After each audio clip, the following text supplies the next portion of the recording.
Okay, everyone. I was listening to Ghostface Killah FishScale album. That album is amazing, man. And I want to ask this question here. Do you guys feel that Def Jam dropped the ball? I'm going to go ahead and say yes, they did. Because Sony dropped the ball because they didn't want to clear a lot of the sample clearances. This goes to show you how talented Ghostface Killah really is. Half the songs that was supposed to be on Bulletproof Wilds didn't make it, and it still was a 4.5 type album. It still was a classic. A lot of the sounds were switched around because Sony didn't want to front the bill. So goes the Def Jam years later. And we thinking this is just the home that he needs, where he can really be himself. He could get the promotion that he needs. He get the creative control that he needs to create his art. He ain't gonna have no labels trying to force him to make any type of music he don't want to make. But here was the problem. This was 2006 or 2007 when this album came out. The guard was changing in the industry, especially Def Jam, because the guys that were the staplement of that label, from Redman, Method Man, LL, DMX, were getting pushed out.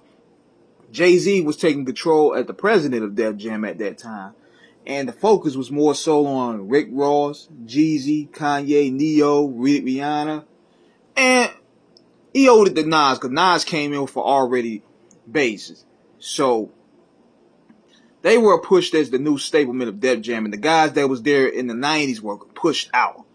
Ghostface happened to be caught up in the middle because he came from that era. So with FishScale, there's a lot of creative visuals you could have done with this album. Like, it was, first of all, it was like Cuban Link, Supreme Clientele. It was right revisited that era. You had the drug tales, you had the aggressive production, you had the soul samples, you had MF Doom on there, you had RZA on there, Just Blaze, Kanye. And where I knew that they dropped the ball was The Champ. This should have been the song that was going to introduce Ghostface to a new generation of fans in the 2000s. One of the hardest songs Ghostface ever did. Because first of all, they didn't even want to front and clear the sample for Rocky 3, when the original Champ joint had the Mr. T version.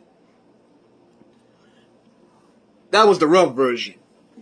So what they did, they switched it around when you had Mickey, the Mickey voice talking to Ghost, where he was like, "You ain't been the same since Supreme Clientele." And he just went off on this joint. Just Blaze had one of the hardest beats he ever made on that joint. And this was the song that they should have pushed. Wrestling was still popular at the time. This song was on WWE SmackDown. And I was thinking in my mind, why the hell Def Jam didn't push this song? It should have had a video. It should have had a single. Instead, they tried to go the safe route and they pushed the Neo song. And that was a stupid move, because you got a hardcore artist like Ghostface Killah. You need to come him out the gate with The Champ. Then you follow up with the love songs. But they wanted to follow that formula. And the Neo song ain't that bad. I liked it, but it ain't what people want to hear first off the gate. Like, if you introducing dude from a modern era, you gotta put The Champ out. That he coming for all challengers. And you could have used that. They could have used that to put him on to promote for wrestling events too. This should have been a bigger song. And I also knew, reading the Double XL interview that he did that year, that there was some creative differences going on. I could tell Ghost, he was like, okay, I'm going to go over there, paint my pictures, and keep it moving. But if you listen to the album, man, this is probably one of Ghost's best albums. I'm talking 9 Milli Brothers with the whole Wu-Tang Clan. That was probably one of the last songs that you're going to hear the whole clan on. Because Dirty was on there. Then you had Underwater, where Ghost was rapping as if he was underwater.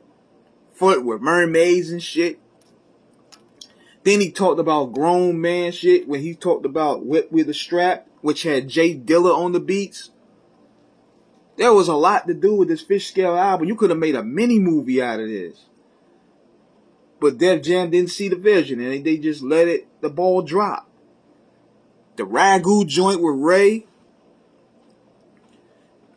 I mean, Def Jam really dropped the ball. I think they only gave it one single, and that's the Neo joint. I mean, Dogs of War, Jellyfish.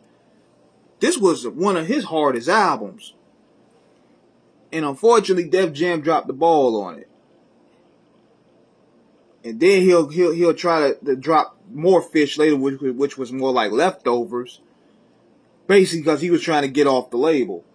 But this was a very overlooked album, man. I mean, people talk about Supreme Clientele, Bulletproof Wallace, Iron Man. But this album here, man, heavily slept on. So, check it out. Subscribe, hit the like button. Peace.